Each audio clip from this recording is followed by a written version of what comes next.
Ղևտացիների գիրք, գլուխ 2, հացի ընծա։ Եվ երբ որևէ մեկը հացի նվեր մատուցելու լինի տիրոջը, նրա պատարագը թող ընտիր ալյուրից լինի, եւ դրա վրա յուղ թափի, եւ կնդրուկ դրվի դրա վրա, եւ Ահարոնի որդիների քահանաների մոտ բերի այն, եւ նրանցից մեկը նրա ընտիր ալյուրից ու յուղից մի բուռ վերցնի ամբողջ կնդրուկի հետ միասին, եւ քահանան այն հիշատակի համար զոհասեղանի վրա այրի, որպես անուշահոտ պատարագ տիրոջը։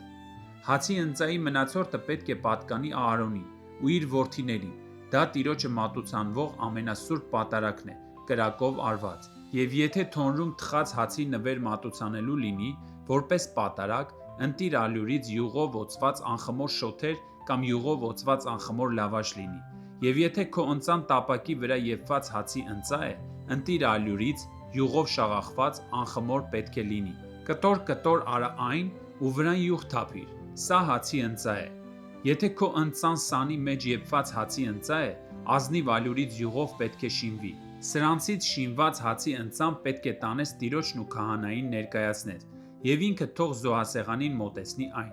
եւ քահանան ընծայից թող վերցնի հիշատակի մասն ու զոհասեղանի վրա այրի, որպես անուշահոտ պատարագ տիրոջը։ Իսկ ընծայից մնացածը Ահարոնինն ու նրա որդիներինն է լինելու։ Սա ամենասուրբ պատարագն է տիրոջը, կրակով արված։ Ձեր մատուցելիք հացի ընծան ամենևին չպետք է խմորված լինի, քանի որ տիրոջը մատուցվող կրակով արված զոհաբերության ժամանակ բնավ պետք չէ թթխմոր կամ մեղր այրեք։ Սրանք իբրև երախայրիկ պտղի ընծա պետք է մատուցեք տիրոջը, սակայն զոհասեղանի վրա թող չայրվեն անուշահոտության համար, եւ քո ամեն մի հացի ընծայի վրա աղ պետք է դնես, ու քո հացի ընծայից քո Աստծո ուխտի աղը չպետք է պակասեցնես, քո բոլոր ընծաների հետ աղ էլ մատուցիր։ Եվ եթե առաջին պտուղների ընծան մատուցելու լինես տիրոջը, առաջին պտուղների ընծայի համար կրակով բովված, թարմ հասկերից ծեծված ցորեն մատուցիր, եւ նրա վրա յուղ թափիր ու կնդրուկ դիր, սա հացի ընծա է։ Քահանան նրա հիշատակի մասը